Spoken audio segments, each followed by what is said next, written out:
In this video, I'm going to be discussing how I made this steampunked helmet. Alright, so to start off, I made this originally for Halloween. So this helmet was meant for last year's Halloween, but I ran into some issues which I'll discuss inside this video.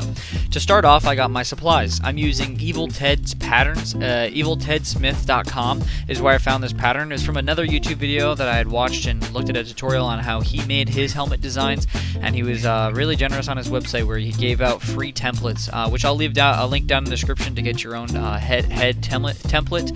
And I altered this template heavily in order to fit my head, in order to change the pattern, and this is originally for a knight, or like a knight helmet, I guess you could say, a medieval armor, but I didn't go with that. I wanted to do a steampunked helmet with a bunch of details and like electronic components, and I wanted to change the design, which you'll see I changed multiple times. I'll also speak about that in this video.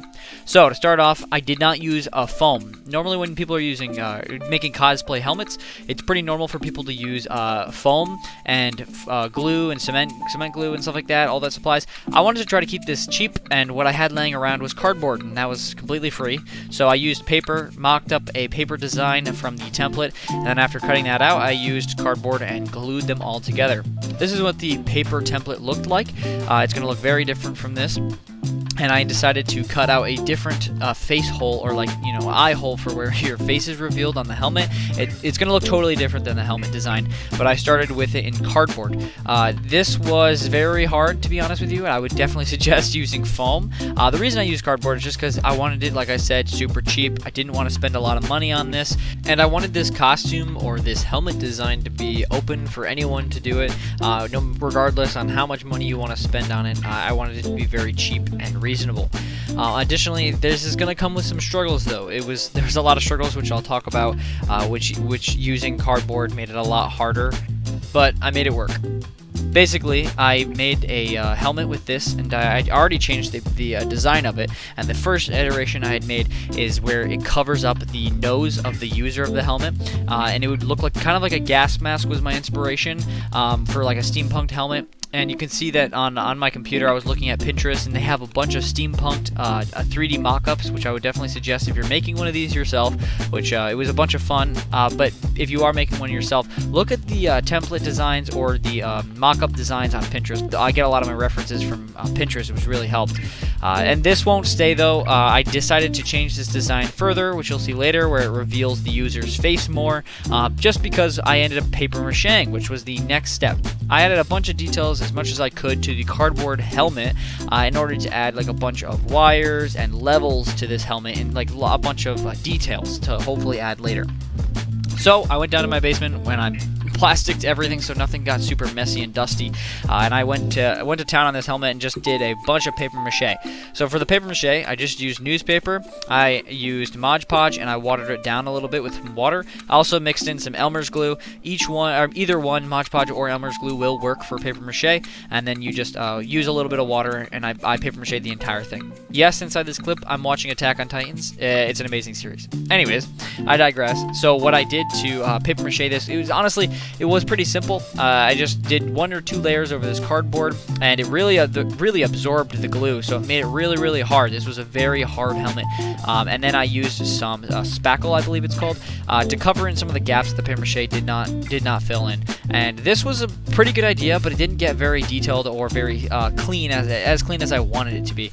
I really wanted this helmet to look like super pristine and at 90-degree angles, and I was trying to get those 90-degree angles, and it didn't feel like I had fully achieved it very well, just because paper mache is not perfect. Paper mache will always have texture, and as much as you want to sand it, as much as you want to get it perfect, it's not really perfect. And that's where it comes in, where I said earlier how foam would be better for this, and yes, I do believe that if I used foam, the helmet would have looked a lot cleaner. That's the struggles with cardboard. Unfortunately, just using cardboard is a cheaper item. It's great that it's cheaper, but it's a lot harder to work with just because it's not flexible, it's not clean, it's hard, you know, it's hard to manage. So no matter how much I tried to sand down this helmet to make it look clean, it was still a little rough.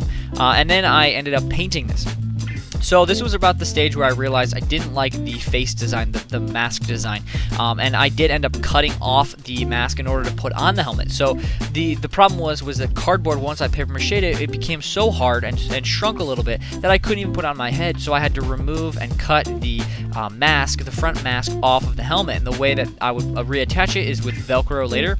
I originally wanted to use magnets. That didn't work because the magnets were not strong enough to hold it on. But basically what you do is you put on the helmet on one piece, and then you take the mask where it goes over your face or your nose, and you clip that to the helmet that's already on your head, and then you'd be able to get the mask on no problem.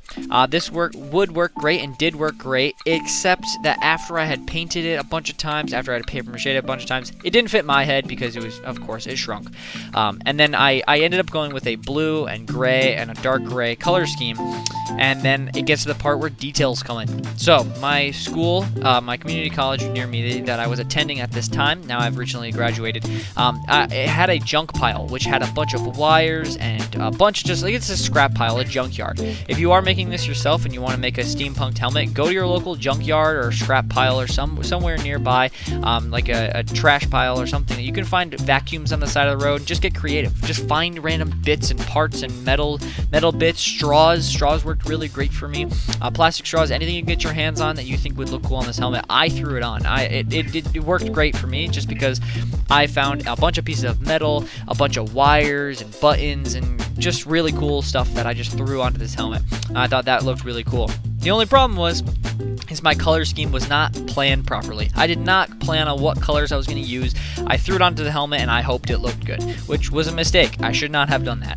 If you are making this, mock up a sketch or color in a sketch, color block what colors you're going to be using, what paints you're going to be using, because this is the stage of the helmet so far. And this was about a year ago, and that's when I realized I didn't like it and I abandoned the project. I thought I was going to scrap this project permanently, but I came back to it this year and thought I could give this another shot. I feel like I could repaint it, and that's what I did here. So as you saw, I did put on the Velcro, and that all you do to put on the helmet is tear off the sticky side Velcro, put on the helmet, then you put on the mask, the front mask, which I did cut off later. You can see there the design has changed again. I went through a lot of design iterations. It looks nothing like the template now, but that's what a template's for, just to get you started, and then you make it your own. And so what I did here, now this is recent, after a year of sitting in my room and I really didn't like it, I decided to just paint it all black. The reason was because I was going for a metal look. I wanted everything to look super metal and rusty and rustic, and I wanted to look aged. So I decided to paint it all black, and then I did a bunch of dry brushing on top of that first coat. So I went up in lightness and lighter gray, until I finally dry brushed my final, like, almost pure white. And that added the effect where it looked super aged. It looked metal, and I really liked that. I used a COVID face shield for the visor of the helmet, which worked really great, and it was super cheap. But this was the final result. I really liked the way this helmet came out. After I had repainted it from the blue color scheme to this gray, I really love the way it accentuates all the details on the helmet, makes it look rusty, kind of embraces the paper mache imperfections, and it doesn't look perfect anymore, and I really like that. Also, I really like the add-on that I added on a straw. It was a plastic straw from Six Flags, and I had added that on to the helmet, and that is a tube from a vacuum. So like I said, get creative. Throw as much stuff as you want onto this helmet. I hope you guys enjoyed this video. Hope it inspired you in some way for your Halloween costume or for your helmet designs, and I will see you in the next one.